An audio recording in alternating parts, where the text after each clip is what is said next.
Silly butts, we back. Let's get it. Hold on. Hey, this is episode 2. So if you're new to the channel, here's what you missed so far. We seen Bird in college. He was going against Magic Johnson in college. I didn't know that, so that's new news to me. Also, in his rookie year, he dominated. He was scraping everybody. He was getting buckets on everybody. He was too much to handle. His rookie year. Can y'all believe that? And also, he took his team to the playoffs. And he seen Wilt Chamberlain, right?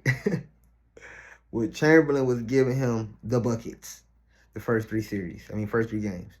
But the next 4, you just got to go back and go see. But let's get it. To the butt. Valley High School carried the hopes and expectations of his community with him, north to Bloomington, where he was to live every Indiana schoolboy's dream and play for the home state Hoosiers. The next 2 years would be the best of times for the Indiana basketball team, as they would lose only 1 game and capture a national championship. However, they would do it without Larry Bird. He had dropped out after 24 days and hitchhiked home to French Lick.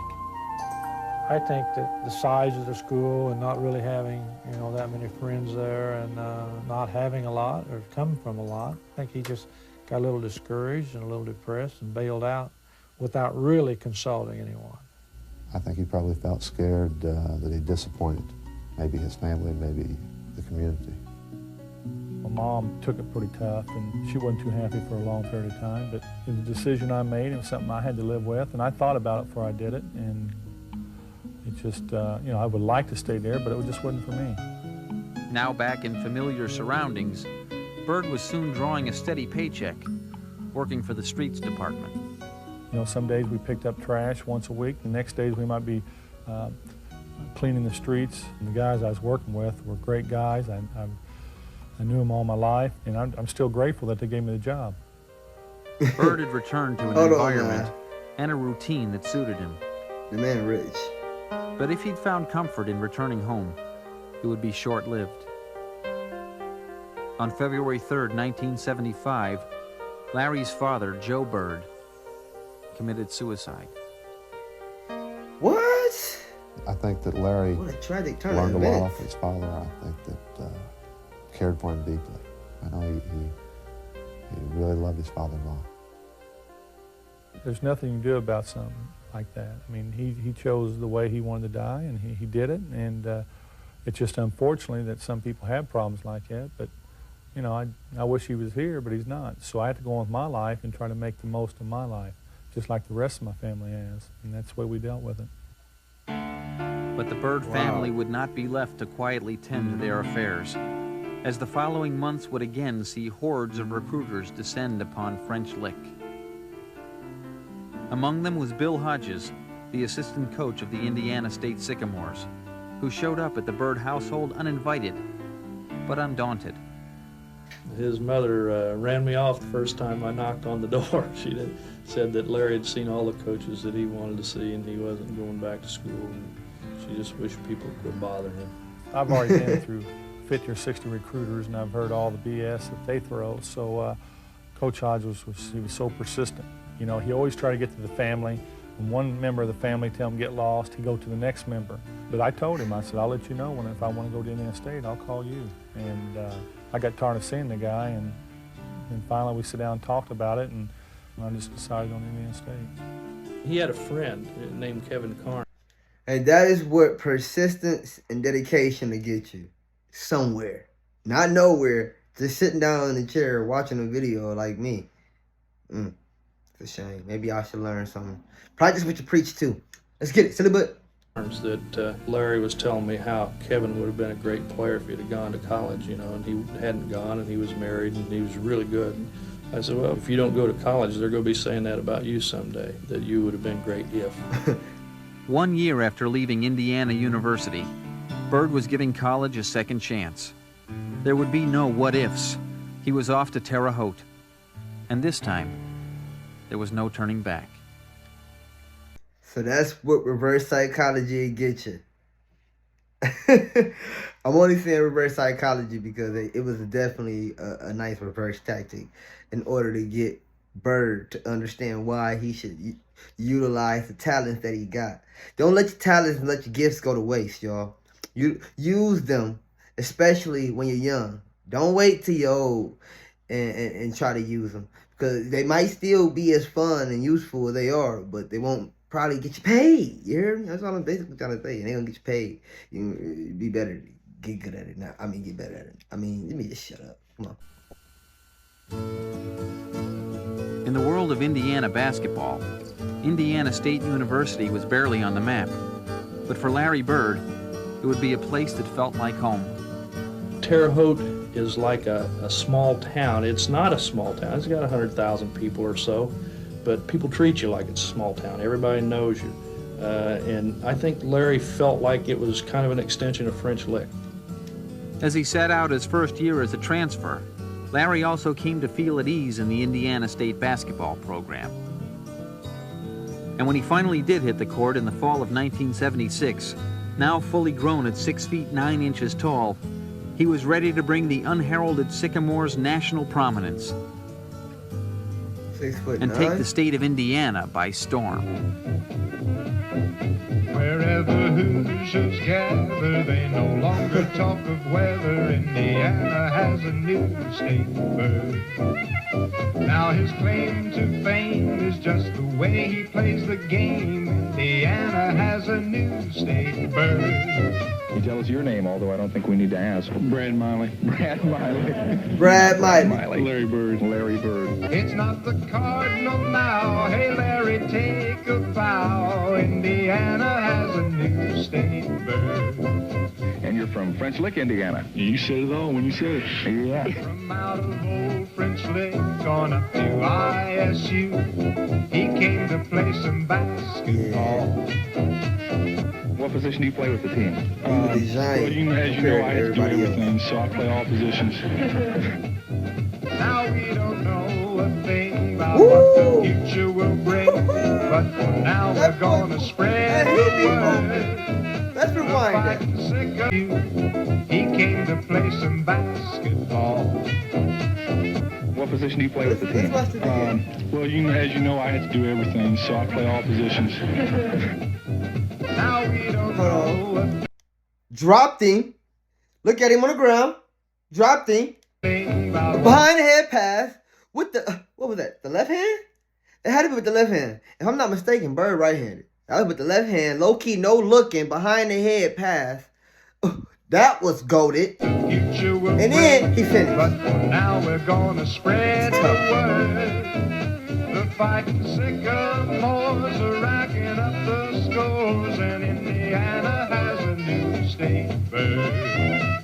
Indiana has a new state bird. Larry had become a basketball phenomenon, a big man who could shoot and pass like a guard, playing for a little-known rural college and resembling a 20th century Huckleberry Finn. That's what's up. He put them on. He seemed as if out of a storybook, and quite naturally, the national media began to flock to Terre Haute.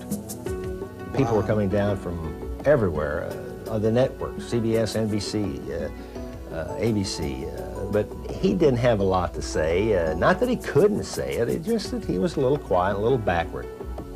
All of a sudden, you went from this quiet guy with his friends to people looking over his shoulders, reporters following you around everywhere you went, people taking pictures, and it was something that I didn't like, and it was tough for me to deal with. Bird would soon have more to deal with than just his newfound notoriety. Having sat out a year as a transfer, he was eligible for the 1978 NBA draft, despite being only a junior. Chosen by the Celtics, he faced a difficult choice of gaining instant financial security or returning to Indiana State for his senior season. He wasn't going to go with Boston. See, money at that time, money was foreign to him. You know, he made $6 an hour. That's pretty darn good. It really wasn't that tough because I wanted to get my education while I was there because I knew I would never go back. And one thing about athletes is they always say, well, I'll go back next year and do it, but they never do. Man, hold on, y'all. He talking about some $6 an hour. $6 an hour. It's pretty darn good. Man, listen, no. Go to the league. Go experience some stuff. Get paid to hoop. And have some fun. and send the check back to mom. Let's get it. He probably was only like 19. My bad, y'all. My bad. I'm sorry. I'm just trying to be honest. He was a kid, man. What? He wasn't like 27 or something like that. Just saying. Bird was staying put at Indiana State, but nevertheless, the season's prospects did not seem very bright. Head coach Bob King had suffered a stroke and was replaced by Bill Hodges on the sidelines.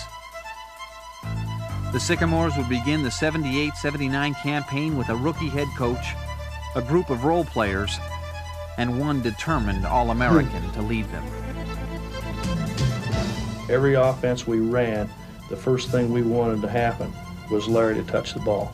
And that was our goal, was get it in his hands 75% of the time that we had it. And boy, you get the ball in his hands, he did a tremendous job with it. They had it broken down all the way to a T. 75%. That's hilarious, man. I'm weak. Bird and his Sycamores would defy the odds as they stunned the college basketball world by posting the best record in the nation. With a rookie coach? The way we were beating teams was just on pure guts and determination. So we just got in our minds that we wouldn't even get beat. Rookie coach. With Bird providing the inspiration, Indiana State ignored their limitations. By Larry practicing and playing 100%, you know, he demanded that you play 100%. He demanded that you take a charge or you dive after that Good ball team because player. he would do the same thing. And he missed it. Miley has it with 2 seconds. Heaton half the length of the court. Got it! It's made! He made it! Who made it? I don't believe it! From half. Was that Larry Bird? I don't believe this. Pulling out improbable victory after improbable victory, the Sycamores would finish the season undefeated, Undefeated.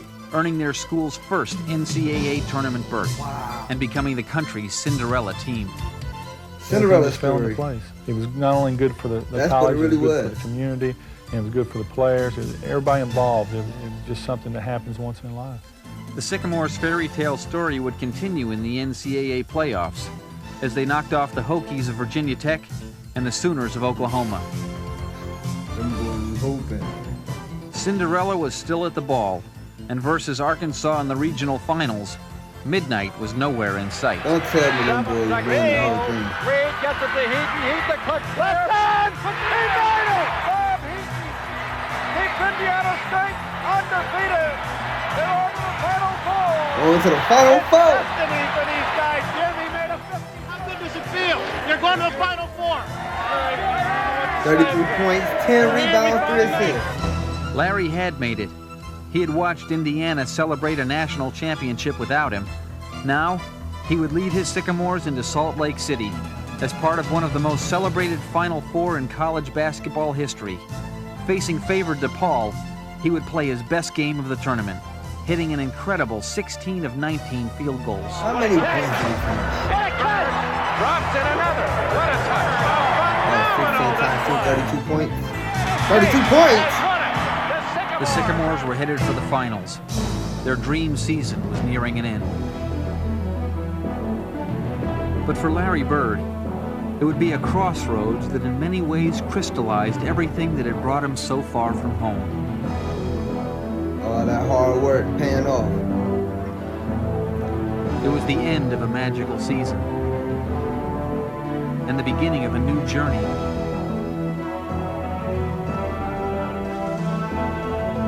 It was the final game of a 5-year basketball odyssey and a final step into the national spotlight. He had to be in college for 5 years?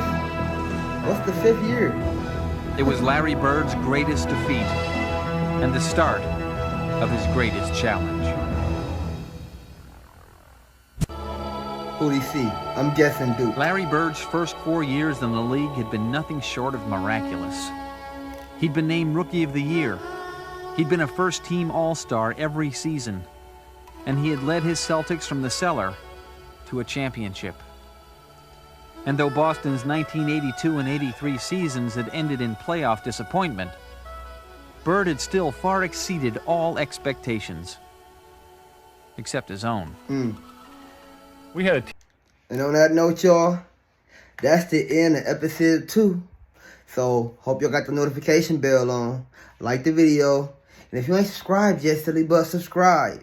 Because tomorrow, EP3 is dropping. We out. Peace. Silly butt. Let's get it.